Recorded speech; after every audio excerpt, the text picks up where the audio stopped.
سيلف كنترول والديسيبلين ملهمش اي 30 لازمه. ببساطه شديده، من غير ما تبقى عارف السر ده. وعدتكم اني مش هتاخر عليكم في فيديو تاني. انا رضوان، ويلا بينا. طبيعتنا كبني ادمين ان احنا دايما عايزين نطور. عايزين نطور من نفسنا، عايزين نطور من الانفايرمنت اللي حوالينا. ايا كان احنا دايما عايزين نطور. ومن اساسيات التطوير ان احنا نبني عادات جديده. والعادات دي ممكن نبنيها وحد يبنيها ويوصل لمرحله كويسه جدا فيها، وبعد كده يقوم واقع وميبقاش فاهم ايه السبب. وممكن حد تاني يكون بيخطط كتير جدا بس ما بيقدرش يوصل وبرضه مش عارف ايه هو السبب. الكتاب ده ده اتوميك هابتس. الكتاب ده بقاله تقريبا سنتين عندي على الرف. ما قريتش منه غير كام صفحه وما قدرتش اكمله لاسباب مختلفه. كانت ان انا ما كنتش بحب القرايه قوي، ولكن بحاول احسن العاده دي. ومن العادات اللي بحاول اعملها معاه. الكتاب ده انا دلوقتي واصله لنصه تقريبا. وفي نصه بس هقول لكم على 2 تريكس ممكن يغيروا حياتكم. سيلف كنترول والديسيبلين ملهمش اي 30 لازمه. ببساطه شديده، من غير ما تبقى عارف السر ده. هو ان انت تعرف تنظم الانفايرمنت اللي حواليك. يعني تخلي الحاجه اللي حواليك تخدمك بدل ما هي بتوقعك. يعني ايه؟ يعني بمنتهى البساطه، هو انك تروح بدل ما يبقى دايما في بيتك في شوكولاتات، في بسكوتات، في بيبسي، في اكل مش صحي. دايما الموضوع بالنسبه لك سهل. دايما موبايلك عليه ابلكيشنز الطلبات الفاست فود.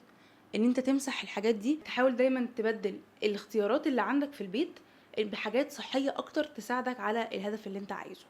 ببساطه شديده ده هيخلي بالنسبه لك البيئه اللي حواليك تساعدك، تخليك مهيأ اكتر للمود ده. ببساطه لو انت عايز تصور اكتر، خلي دايما السيت اب بتاعك جاهز. خلي دايما لبسك اللي انت هتصور بيه جاهز. خلي دايما في افكار انت بتكتبها على طول وبتسجلها وبتبقى دايما منظمها، بحيث انك دايما تبقى حاسس ان الموضوع سهل، الموضوع مش صعب. عايز تنزل الجيم كل يوم، خلي هدومك دايما على السرير جنبك او على الكرسي متجهزه من اليوم اللي قبليها، بحيث انك تقوم من النوم تحس ان هم محطوطين ومستنيينك.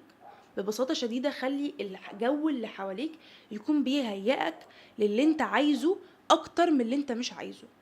احنا كبني ادمين البيئة اللي حوالينا بتهيأ كتير جدا من التصرفات بتاعتنا. الناس اللي حوالينا، المكان اللي احنا عايشين فيه، الصحاب اللي احنا بنصاحبهم، حتى موبايلنا، حتى الناس اللي بنعمل لهم فولو، كل الحاجات دي بتفرق جدا جدا جدا في ان انت تبني اي عادة. بنائك لأي عادة بيحتاج ان انت تهيئ دماغك بشكل مختلف. الفكرة ان احنا دايما بنبقى فاكرين ان اي حد ما بيعرفش يغير من عادة وحشة عنده، سواء كانت مثلا ان هو بيشرب سجاير، ان هو بياكل كتير، ان هو ما بيقدرش يتحكم في نفسه، ان هو بيعمل اي عادة سيئة ممكن تيجي في دماغك. دايما بنبقى فاكرين ان هو مش قادر يسيطر على نفسه. هو مشكلته في سيلف كنترول او في ان هو مش قادر يحجم من رغباته. ولكن بيكون في عوامل اخرى كتيرة جدا ممكن يكون واحد منهم هو السيلف كنترول او ان انت تتحكم في نفسك. عامل ان انت تقدر تتحكم في البيئة اللي حواليك وان انت تنظمها ان هي تكون زي ما بيقولوا كده تحت طوعك.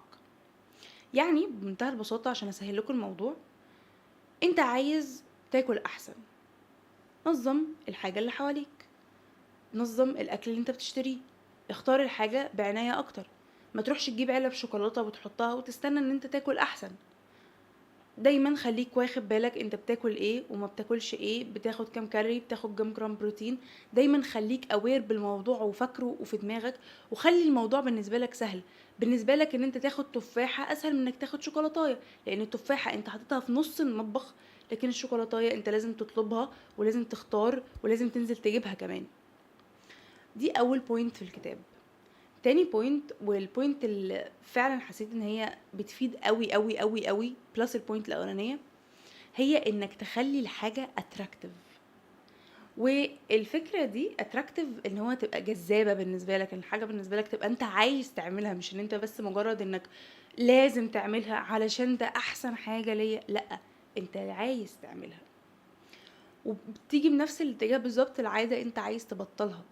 تخلي الحاجة دي وحشة، تخليها قبيحة، تخليها ما تتشدلهاش. احنا عقلنا دايما بيبقى عايز الريورد اللي بعد الحاجة، بيبقى عايز التمن اللي هو يعني الجايزة اللي هو هياخدها من الإحساس أو من الأكلة أو من الفعل اللي هو هيعمله ده. مش الموضوع في الأكلة ذات نفسها، الموضوع في الإحساس اللي عقلك عايزه. فبالتالي ان انت تخلي الحاجه اللي انت عايزها تكون بالنسبه لك زي ما بيقولوا كده مغريه، تكون حاجه اتراكتيف، تكون حاجه انت عايزها. طب ازاي؟ كلام سهل، بس ازاي اخلي الجيم اتراكتيف بالنسبه لي؟ بتحب مسلسل ايه؟ بتحب تتفرج على مين؟ بتحب تسمع بودكاست مين؟ اتمنى يكون انا. او بتحب تعمل اي حاجه على الموبايل تسمعها، او تسمع اغاني معينه بتحبها؟ بتحب مثلا تقرا كتاب معين؟ بتحب تسمع قران، تقرا قران في وقت ما في اليوم؟ خلي الحاجه دي مربوطه بس بان انت تروح الجيم. وانس ان انت هتروح الجيم هتسمع الحاجه دي، هتتفرج على المسلسل دي. لو قران اسمعه في اي وقت واتفرج على اي وقت، ده حاجه تانية يعني، ولكن كنت بقول لكم مثال. فبالتالي خلي الحاجه دي مربوطه بالفعل ده، فبالنسبه لك تبقى انت بتعمل حاجه انت مش عايزها قوي، بس بتاخد عليها ريورد، بتاخد عليها حاجه انت عايزها. طيب، لا مش ده اللي انا عايزه. بتحب تاكل شوكولاته؟ خلاص، خلص الجيم وخد حته شوكولاته، وخلي حته الشوكولاته دي مفيش وقت تاني تاخدها في اليوم غير بعد الجيم، وعموما مش هتعمل لك حاجه لو حته شوكولاته صغيره.